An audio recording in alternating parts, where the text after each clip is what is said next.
Hello! In this video, we're going to learn about loops, both for loops and while loops.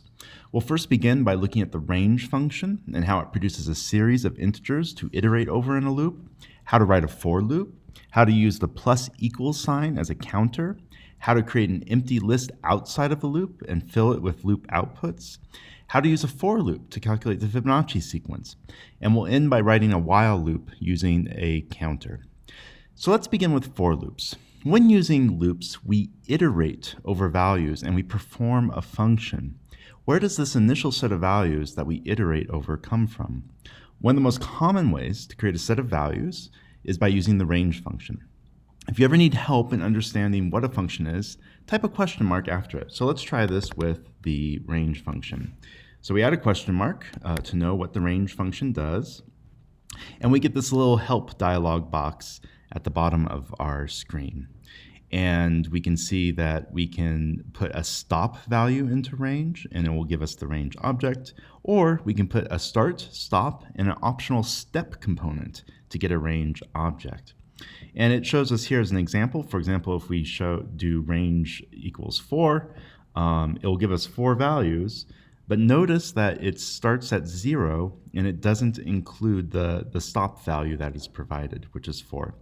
So that's a way to get help if you ever need it. The range output is not like others that we've seen so far because it's used to create a sequence of integers that we iterate over in a loop. And so let's create our first loop. To create a loop, we need to specify the following elements, and we need to use a very specific notation. A for loop begins with for. We then create an arbitrary variable name. I is a very common one, so let's do I.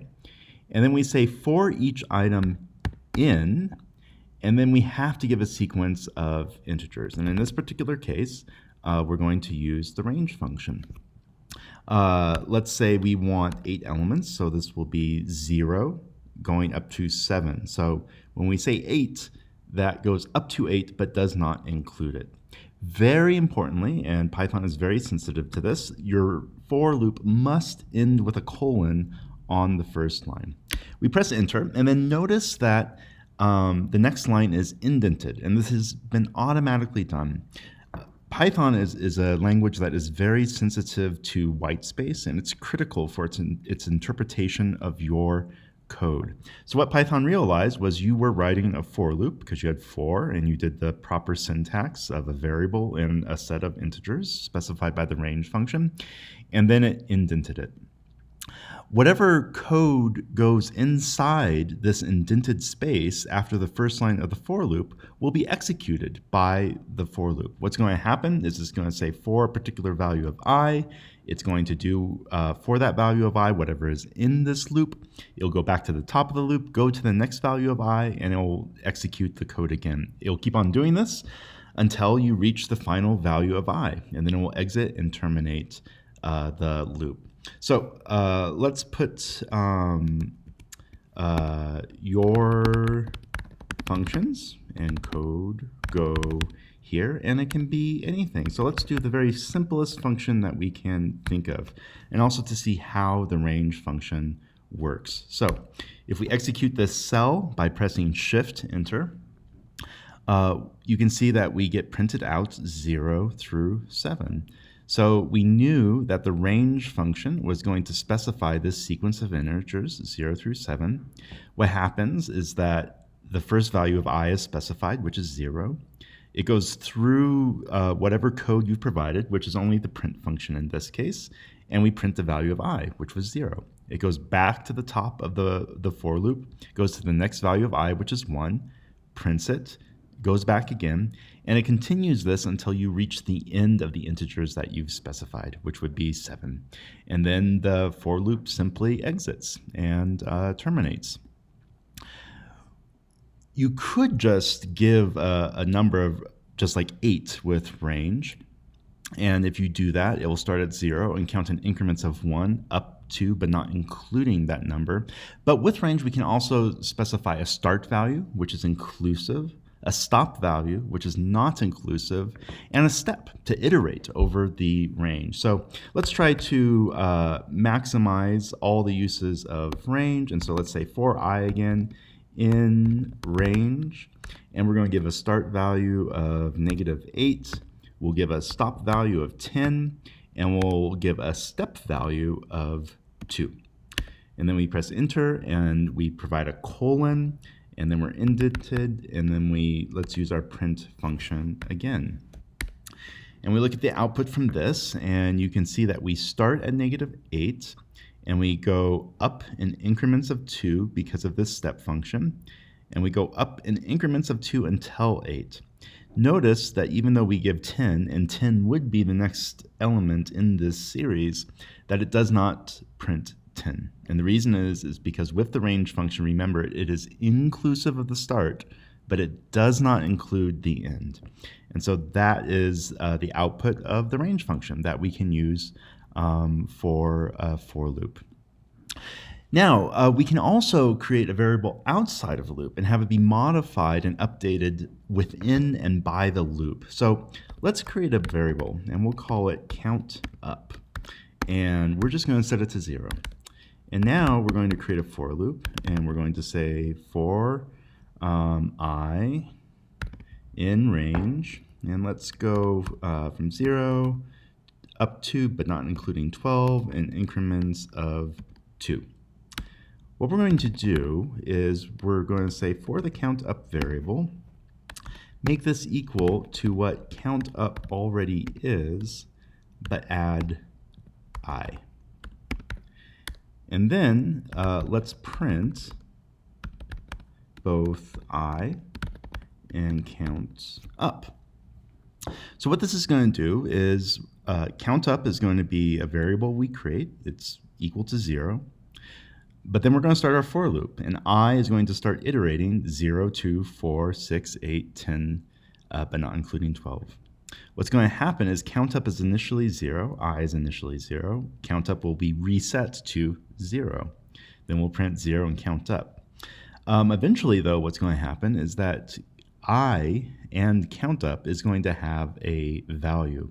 And then what's going to happen is that count up will add upon itself. So we have 0 and we end up with 0, and even on the next value of I equals 2, count up previously was 0, I equals 2, so count up now equals 2. But as soon as I equals 4, then what happens is that count up was previously 2, and so count up is now 6. And so every time count up is adding the previous value. So now we add 6 to 6 and we get 12. And then we add 8 to 12 and we get 20, and then we add 10 to 20 and we get 30. But notice what's happening here is we set up a variable outside of the loop. Within the loop, we are modifying the value of count up, and we're self-referencing count up. We're taking whatever the previous value of count up was, and then we modify it by adding I. We can simplify this self-reference of a variable to itself using the plus equals function. And so this plus equal function will reset the value of a variable by adding or subtracting or multiplying or dividing a value to the variable itself. And this notation is going to be very useful for when we write while loops, which we're going to learn about after this. And this plus equals notation is very convenient for use as a counter. So let's take this code that we previously wrote, and instead of having this notation of count up equals count up plus I, we can just say count up plus equals I. And so this is just a shorthand for saying count up equals count up plus I, and that's the plus equals sign. And so you can see we get the exact same thing as we had before. That I is being added to the value of count up, to the previous value of count up to update the value of count up. If we did this with 1, for example, count up plus equals 1, what would happen is that each time you go 0, 1, 2, 3, 4, 5, 6, and that's why it's a really good counter. You can also use this notation with other arithmetic, so you can use minus equals. And so you can see we're minus equaling by 2. You can multiply equals, and you can see that that is not very efficient because we start with 0 with both I and count up. So updating count up by 0 always yields a 0. So let's look at the multiply function by changing count up to 1 maybe, and let's also start at 1 and go up in 2s. And there you can see we're actually multiplying out. 1 by 3 equals 3, 3 by 5 equals 15, 15 by 7 is 105, 105 by 9 is 945, and 945 by 11 is 10,395. And you can also use divides. And of course, you're going to get really small numbers really quickly. So we have seen how you can create a variable outside of the list and update that variable outside of the list within the list itself. Just as you can create a variable outside of a list, you can also create an empty list outside of a loop to store values that a loop produces. Creating an empty list outside a loop to store values the loop produces a very powerful and versatile coding tool, and we'll be using it a lot. So pay attention to how we set this up. We'll be using the .append function, which you learned about before, to add values from a loop to a list outside of it. So let's create a count up variable again, because that is just useful.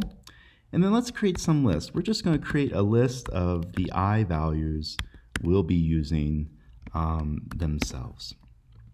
So we have a list of just whatever I is. And let's create a list of countup values. And that's different from this countup variable because the countup variable is always being updated, but we always lose whatever the countup variable was.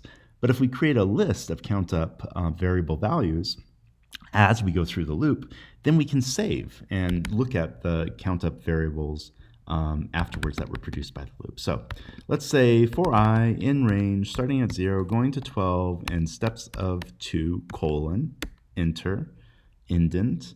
We're going to use our count up that we just learned. So plus equals I. So we're going to count up in increments of 2. And then we're going to add our values back to our list. So we have this list of I values, and we learned about the append function in last lesson. And we will just, each time we go through the loop, we'll append the value of I. And then for our countup values list, again, we're just going to append the value of count up every single time we go through our loop. And when we go through the loop, sometimes it's very convenient to put a print statement just so we can see what the for loop is doing in real time. So we have written our for loop now, and we press Shift Enter, and we have an error. Let's see what happened here. Oh, our list for 1 is not correctly specified. And there we go. You have to make sure that your variable names are correct. What had happened is I had not made the list match up. So we print out just like we were before. We can see our values of I, 0, 2, 4, 6, 8, 10, and we can see our countup values, which are being added to themselves. So 0 plus 2 is 2, 2 plus 4 is 6, 6 plus 6 is 12, 12 plus 8 is 20, 20 plus 10 is 30. Everything that we expect. What's different this time, though, is, and these were printed out each time we went through the for loop. What's different, though, is we stored these values in a list. So if we just print our I values, we can see that we have stored in a list these values. These values were lost to us because even though you see them, they were just printed out every time we went through the loop. Instead, now we have a list that kept track of our I values. And we can also print out our count up values. And we can see we've stored those as well. So that's how you create a list outside of a loop to store things. And one last thing too is that you don't need to use the range function to specify a sequence of integers. you yourself can provide the sequence of integers. And a really easy way to do that is through a list. So let's use this list we just created of I values. So this is a list, 0, 2, 4, 6, 8, 10. And we can say for, and the variable name can be anything. So why not make it something convenient? We'll say for each value, val, in the list of I values, colon. So we're saying for each val in list I values, just print whatever val is. And you can see that we have now iterated over this list that we have provided rather than the range function. And for loops, the whole reason we do them is you put function and code into them. You iterate over your I values. You execute the code for that value of I for everything in your loop. And you can store a lot of things and a lot of values and analyses in lists from your for loop. So let's create again another list of just values for our values of I. And let's do a variety of mathematical functions. Let's and put a lot into here. So let's say we want to multiply each value of I by 2 and store those values for each value of, vals in this case, in the list multiply 2. Let's also do the exponent of 2. So we'll just square each of the values of vals. And let's also do another exponent of val itself. So let's say val to the val power. So we'll make a list to store those as well. So we say for val in our list of I values. And then we're going to use the append function over and over again. We're going to append 2 vals, the value of val. We're going to the list of multiply 2, we're going to append val times 2. Then we're going to our list of exponents 2. We're going to append val squared. Remember in Python we do exponents with 2 asterisks, and then exponent of val. To that list we are going to append val to the val power. And let's just print within our loop, just print val to make sure that it is working. So we went through our loop. Every time it went through, we printed val, which was 0, 2, 4, 6, 8, 10. Now let's check that all these things correctly happen. So let's print out each of these lists. Let's print out vals. This is a little trick that I'm going to show you. What if you wanted to print out each of the lists, but with a line break in between them? The line break that we use is a regular expression, and it's arbitrary, so just memorize it and use it. And it is quotes \n. So that will give us a line break. We'll do our multiply 2 list. We will do our exponent 2 list. And finally, we will do our exponent val list. So here we can see we have our vals 0, 2, 4, 6, 8, 10. We have these values multiplied by 2. We have each of these values squared. And then we have the value to the values power in the final list. So the whole point of this is to show you that you can actually pack quite a bit into a single loop, and it will execute everything based on the value of I and you can store these values in lists.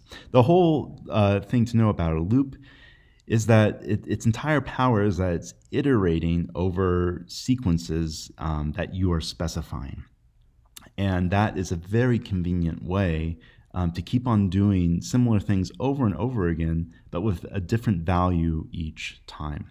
And that is extremely useful, as we'll see. So let's use our loop for something useful. Let's apply our loop, making skills to calculate the Fibonacci sequence. We'll be talking a lot in this lesson and the next and throughout the course about phyllotaxy, which is the arrangement of leaves. In spiral phyllotaxy, the leaves are separated by the golden angle, and we're going to calculate that later in this lesson, and it's approximately 137.5 degrees. It has special mathematical properties. The golden angle is a common motif in nature, and it is intimately related to the Fibonacci sequence, as you'll see after this video.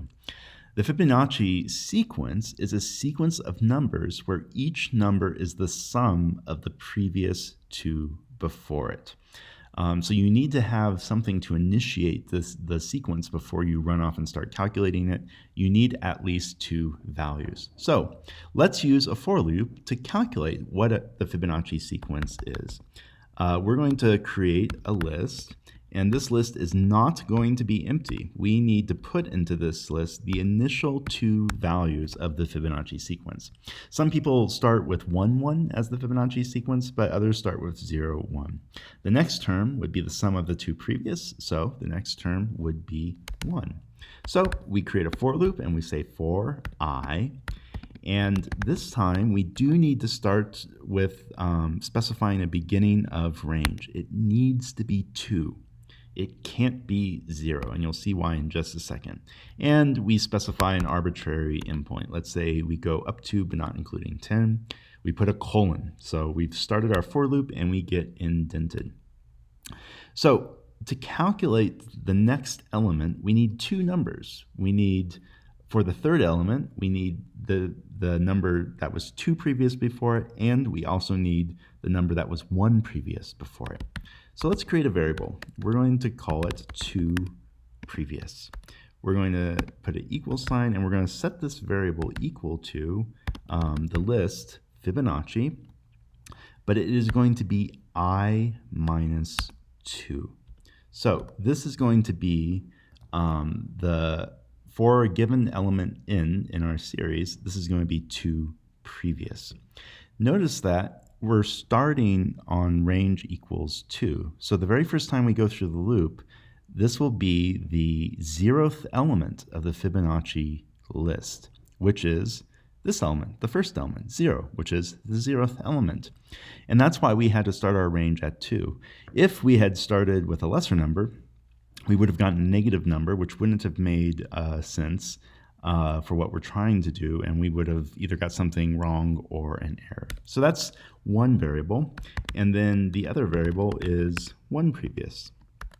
And we will set this equal to Fibonacci I minus 1. So this is the 1 previous. So the first time we go through this will be the 0th element of Fibonacci, which is 0. This will be the first element of Fibonacci, which is 1. And then to get the next element, we need, and we'll call this new value, we need to add these two things together. So we'll simply add 2 previous plus 1 previous, and that will give us the new value. And then we have our new value, and we need to put this into the Fibonacci list. And to do that, we will use the append function. So we will append new value to the Fibonacci list.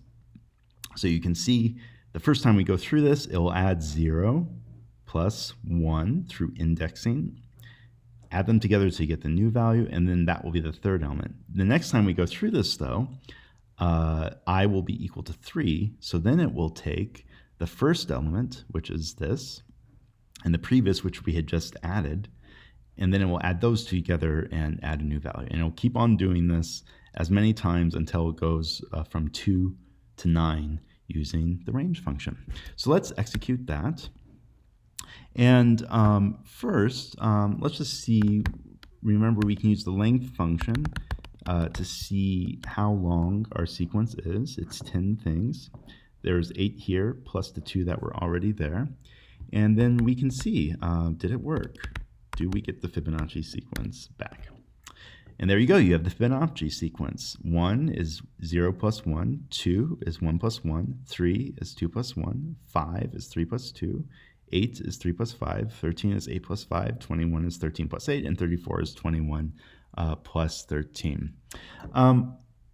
So I hope you can see how a loop can be very powerful in storing the outputs from code that you put within the loop is a very powerful thing.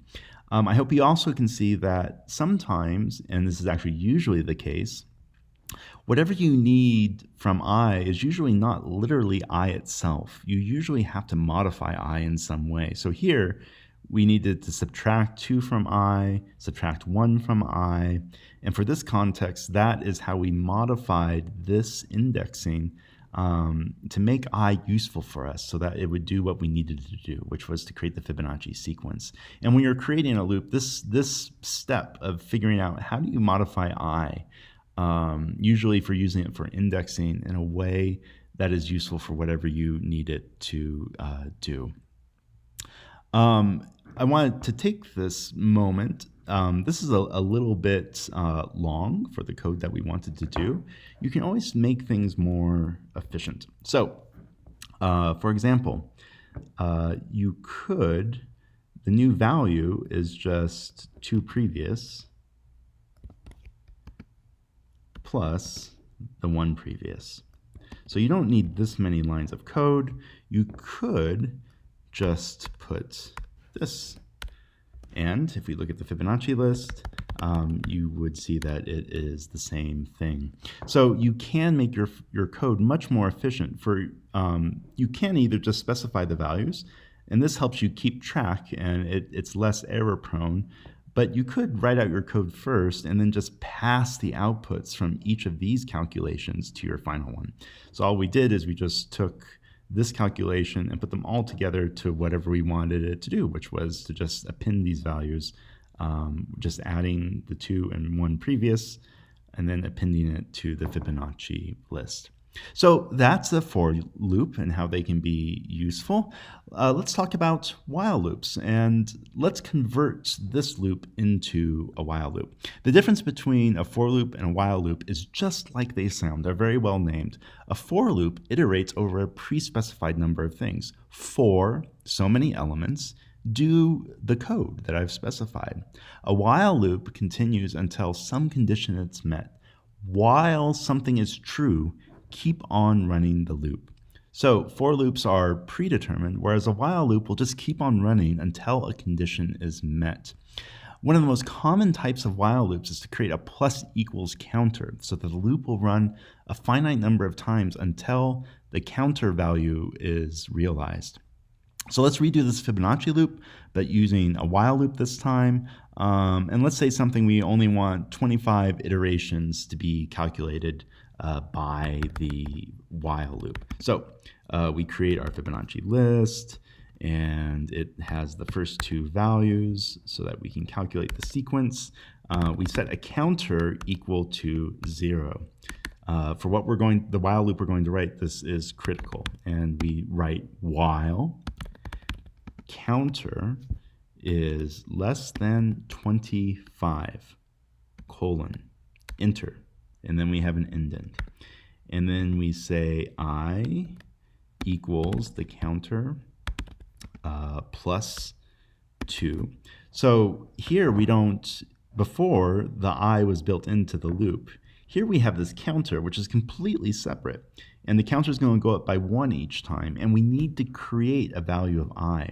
And again, just like we started with 2, we're going to start with a counter of 0. So the initial value needs to be 2. So we need to add 2 to our counter for I. And then we can use this bit of efficient code that we just wrote up there. And you can see it's going to start at 0. And then it's going to add 2 to that to create a value of I. And then we're going to take the 0th element and the first element the first time around. And importantly, when you're through with whatever you're writing in the loop, you need to make sure that your counter plus equals 1. It was 0 before, it needs to be 1 the next time. So this is just like a for loop in many ways, for I in this predefined set of numbers, but a while loop says while this value is less than 25, keep on running this loop. And at the end of the loop, we modify our counter. And that's how we iterate through a specified number of things. So if we shift enter that and execute that while loop, let's look at the length of our Fibonacci list. It's 27. We started with 2 things, added 25, and that's 27. And let's print to make sure everything is okay. So there we go. We have the Fibonacci sequence. So in this video, we learned about the range function, how it produces a series of integers to iterate over in a loop. We learned how to write a for loop. We learned the use of the plus equals sign as a counter. We learned how to create an empty list outside of a loop, or even a slightly filled list, and fill it up with subsequent loop outputs. We learned how to use a for loop to calculate the Fibonacci sequence. And then we learned how to write a while loop as well using a counter. So that's all for this video. Thank you for listening.